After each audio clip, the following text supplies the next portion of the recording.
Hey everyone, welcome back. Today we're going to talk about quadratic functions and their graphs.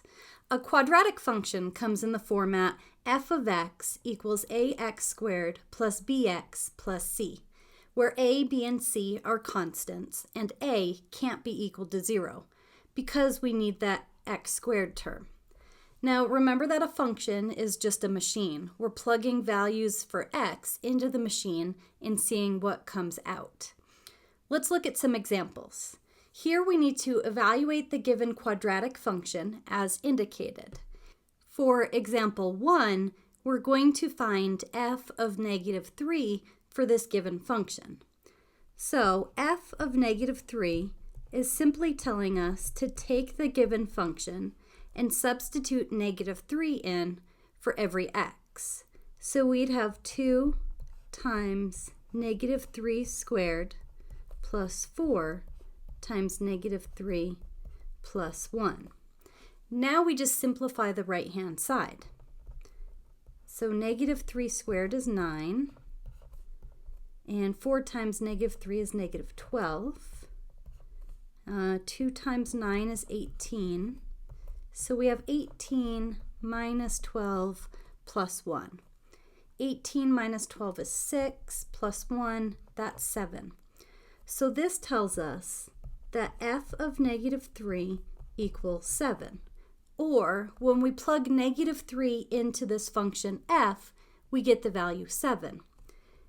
This is also the same as the point negative 3, 7 for that graph. Let's look at another example. Here we need to find f of 8 for the given function. So again, f of 8 is telling us just to replace every x in that function with an 8. So negative 3 times 8 squared plus 16 times 8 plus 72. 8 squared is 64. 16 times 8 is 128 plus 72. Now negative 3 times 64, that's negative 192. And we need to add 128 and then add 72. So negative 192 plus 128 is negative 64 plus 72. So we get 8. So here f of 8 equals 8. Or when we plug 8 into that function, we get the value 8. And again, that would be equivalent to the point 8, 8.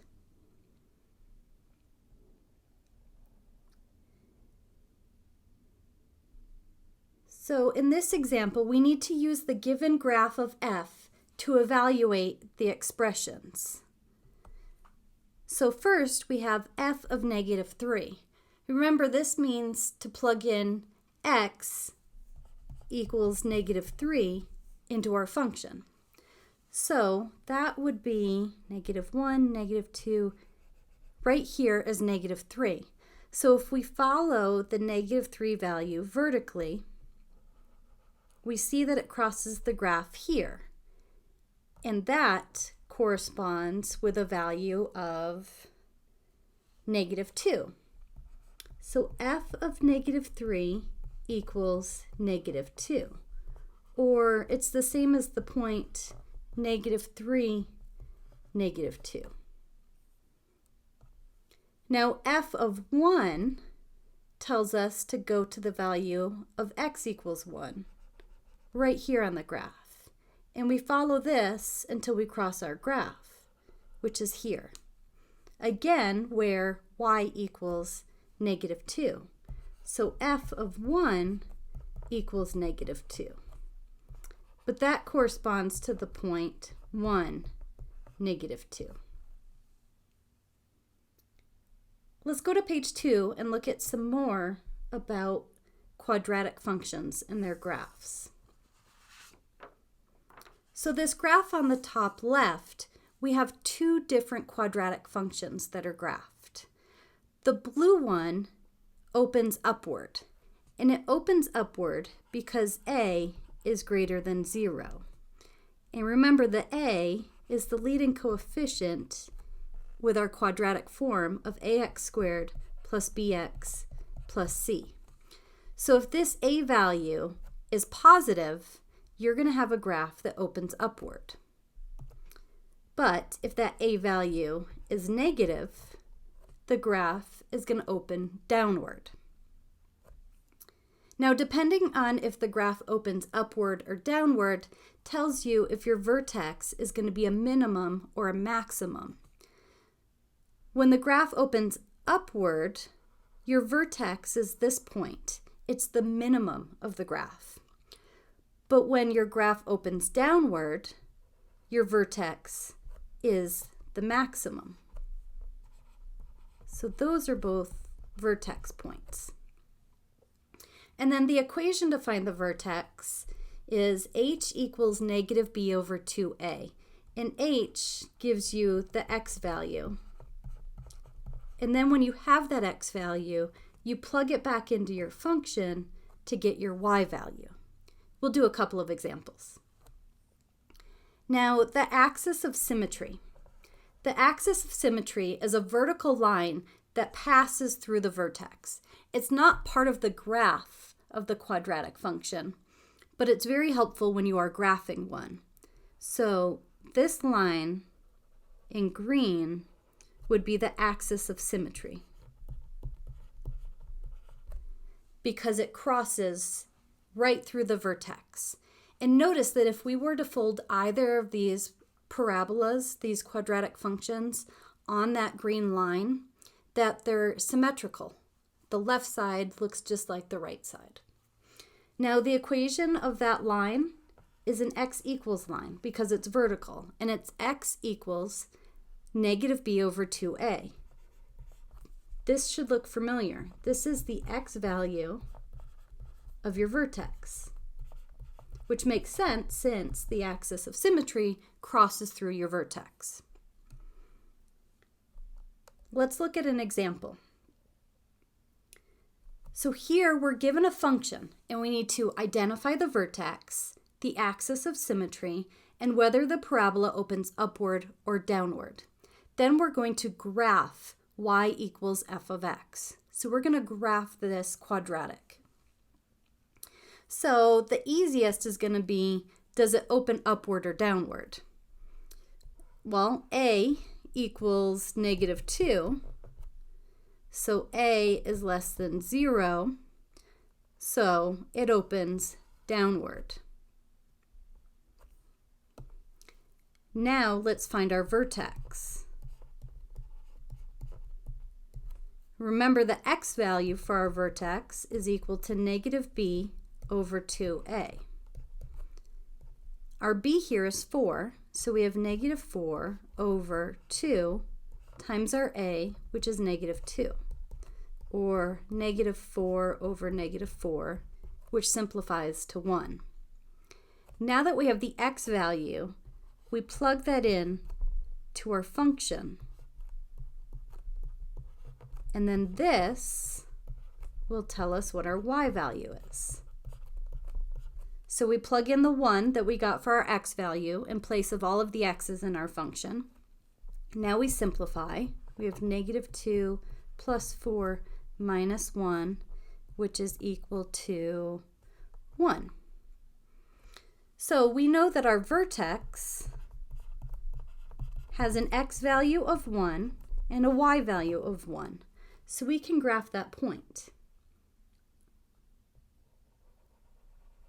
There, this blue dot would be our vertex. And then based on our vertex, we can find our axis of symmetry. So our axis of symmetry is a vertical line that goes through that vertex. So this line would be our axis of symmetry. And remember, it's always an x equals equation. So this would be x equals the x value of our vertex, which is 1. Now we need to graph the rest of this quadratic, but we don't have any other points. So we can pick values of x, substitute them in, and then solve and find the corresponding y. So we want to pick some easy values. What if we pick 0? So f of 0 equals negative 2 times 0 squared plus 4 times 0 minus 1. Well, negative 2 times 0 squared is just 0, plus 4 times 0, another 0, minus 1. So that equals negative 1, or it gives us the point 0, negative 1, which would be here. Now remember that axis of symmetry cuts that parabola in half, and the left side and the right side are identical. So if we were to fold on that green line, we would have another point here on the right because it has to be symmetrical to the point that we just found. And now that we have 3 points, we have enough to get a clear image of what this quadratic looks like. So we connect our dots as best as possible. And there's our quadratic. And notice it opens downward, which is exactly what we predicted based on the a value. Let's look at a real-world example. A baseball. Now, if a baseball gets hit, it goes from some starting point into the air and then back down to the ground.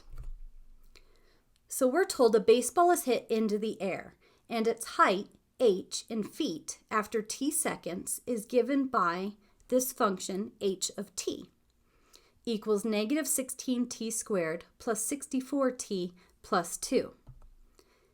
Part A wants us to find the height of the baseball when it's hit. Well, that would be the starting height, right?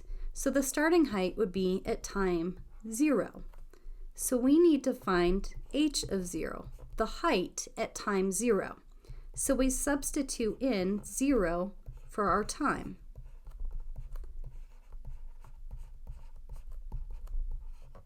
Then we simplify. Negative 16 times 0 squared is 0.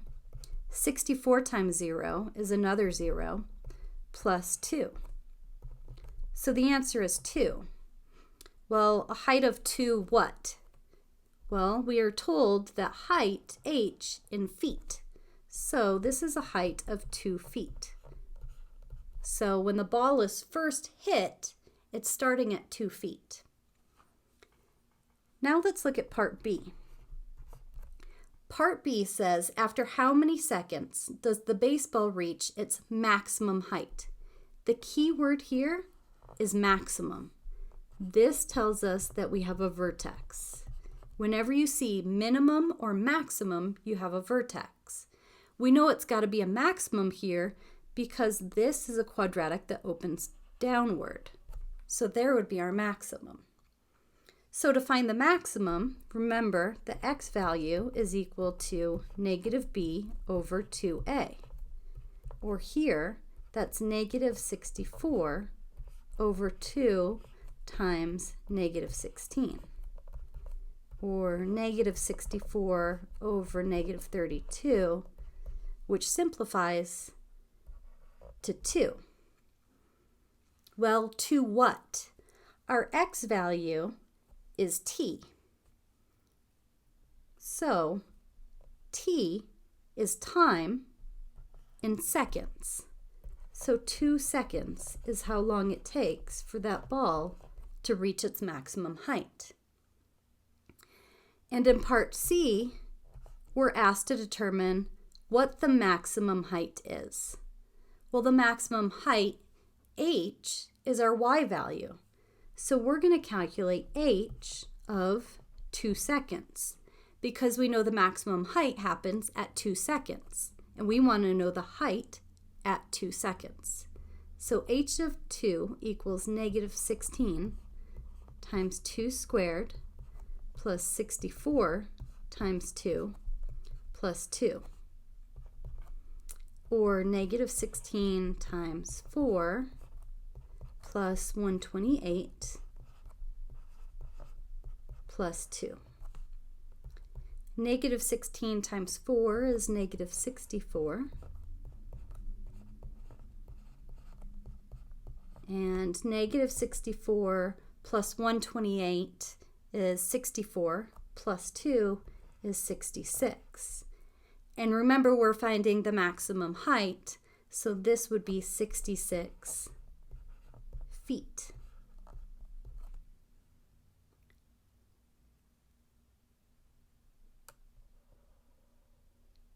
Have a question or a problem you want help with? Leave it in the comments and I'll include it in one of my videos. If this video was helpful, subscribe to my channel for more math tutorials. Thanks for watching. See you next time.